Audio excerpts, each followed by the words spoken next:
ପାଠ ପଢ଼ିବାର ଉଦ୍ଦେଶ୍ୟ ଜ୍ଞାନ ଅର୍ଜନ କରିବା।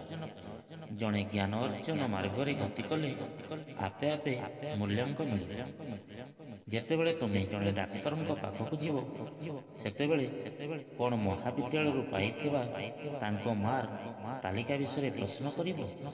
ନା, ଜମା ନୁହେଁ।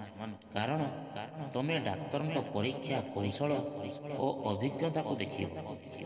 ଡାକ୍ତରଙ୍କ ଏହି କୁଶଳତା ହିଁ ତାଙ୍କ ବ୍ୟବସାୟିକ ଯୋଗ୍ୟତା ଅଟେ।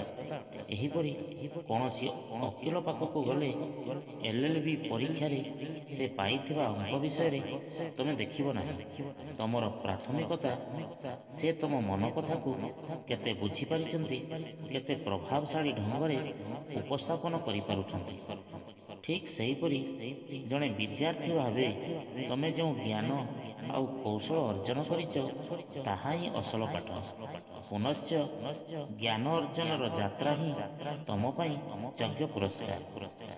ଏହା ତୁମକୁ ମାନସିକ ଚାପ ଓ ବାଧାଠୁ ଦୂରେଇ ନେଇ ଭରପୁର ଆନନ୍ଦ ଓ ସନ୍ତୋଷ ପ୍ରଦାନ କରିଥାଏ। ଯଦି ପରୀକ୍ଷାରେ ଭଲ ଅଙ୍କ ହାସଲ କରିବା ଏକମାତ୍ର ଉଦ୍ଦେଶ୍ୟ ହୁଏ, ତେବେ ଏହା ଅତ୍ୟଧିକ ମାନସିକ ଚାପ ସୃଷ୍ଟି କରିଥାଏ ଓ ଆମ ଶିଖିବା ସଂକୁଚିତ ହୋଇଯାଏ। ଆମର ପୁରା ଧ୍ୟାନ କେବଳ ପରୀକ୍ଷାରେ ଆସୁଥିବା ପ୍ରଶ୍ନର ବିଷୟ ଉପରେ ଥାଏ।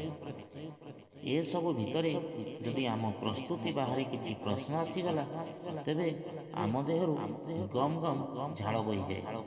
ଜୀବନରେ ଅଧା ଅଧୁରା ଜ୍ଞାନ କମ୍ ଅଙ୍କ ପ୍ରାପ୍ତିଠୁ ବି ମାରାତ୍ମକ ଅଟେ। ଯଦି ତୁମେ ଜ୍ଞାନ ପ୍ରାପ୍ତି ପାଇଁ ପାଠ ପଢ଼ୁଛ, ତେବେ କୌଣସି ପ୍ରଶ୍ନ ତୁମକୁ ଅସୁବିଧା ଲାଗିବ ନାହିଁ। ଏଥିପାଇଁ ଜ୍ଞାନ ଚିରସ୍ଥାୟୀ, ଏହାକୁ ଲକ୍ଷ୍ୟରେ ପରିଣତ କର।